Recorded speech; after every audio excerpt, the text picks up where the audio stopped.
So to break down logos or logical argument in a little more depth, we start with this basic structure where a claim, or it's kind of like your thesis, is supported by evidence, and that evidence sort of counts as evidence because of what is called the warrant.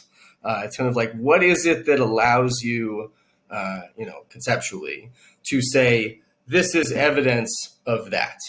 Right. So if somebody says that I am a bad teacher, that's their claim.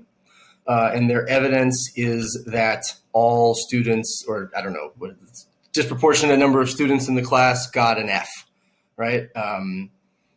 And so that evidence is just being kind of presented in that sentence as sort of self-explanatory in why it means that I'm a bad teacher. And, that could be right. But what's being unstated there is what's called the warrant, which is the idea that the grades of students in a class in some way reflect on the quality of the teaching that's been done. It could turn out that maybe there was just something weird about that class. And so somebody could challenge that warrant and say, no, that's not evidence that he's a bad teacher at all. It's evidence that, this year was weird, or any number of other reasons, right? And so often arguments like what we're differing in our perspective on comes down not just to the evidence, whether it's sufficient or insufficient, but to the logical connection between the claim and that evidence, or what it is that allows you to say, this is evidence of my claim, and have that be sound logically.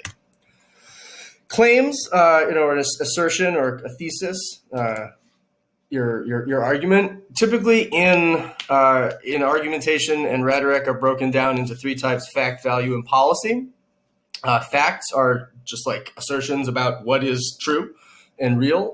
So famous fact assertion that there was considerable debate in politics over in the early 2000s, for instance, was whether Iraq and Saddam Hussein, the dictator of Iraq at the time, possessed what they called weapons of mass destruction. It ended up being the pretext for, or the justification for, this war that happened in Iraq, essentially. And it turned out that by the relevant kind of expert definitions, Iraq did not indeed actually possess weapons of mass destruction. So really important and kind of hard to establish, though, sometimes, right? What counts as a weapon of mass destruction? Do we mean that they have to have some critical amount of them, or could it just be like one that we mean? So even facts be the basis of plenty of dispute. Values, value object plus value judgment. It's basically where you say how people should feel about a thing. Whether when you say that such and such is morally wrong, for instance, if you say capital punishment, the death penalty is morally wrong because, my moral system or human moral systems in general prohibit killing.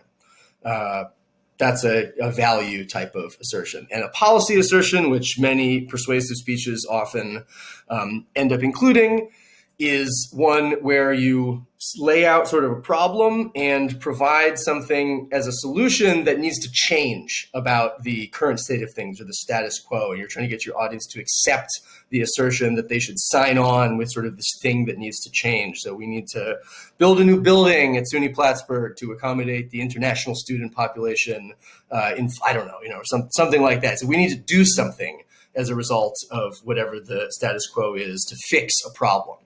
And these come together, even in the same sort of in the same sort of overall claim sometimes, right? So we have this nifty graphic here that combines fact, value, and policy. The fact parts is the eaten the foot-long submarine sandwich and made me sick. So if you're going to, in the factual claim is just the sandwich was what made me sick. I should not have is a normative judgment, a judgment of what should be done. In this case, that one should abstain from eating, excessive amounts of food because you're not going to feel good. And finally, they've kind of attached a policy claim onto it that the sub-fictional, sub shop, Stormy Cloud Subs, just shouldn't sell sandwiches that are that big. So that would be like a change that this person is then advocating so that unsuspecting diners will not end up making the same mistake, as this person did.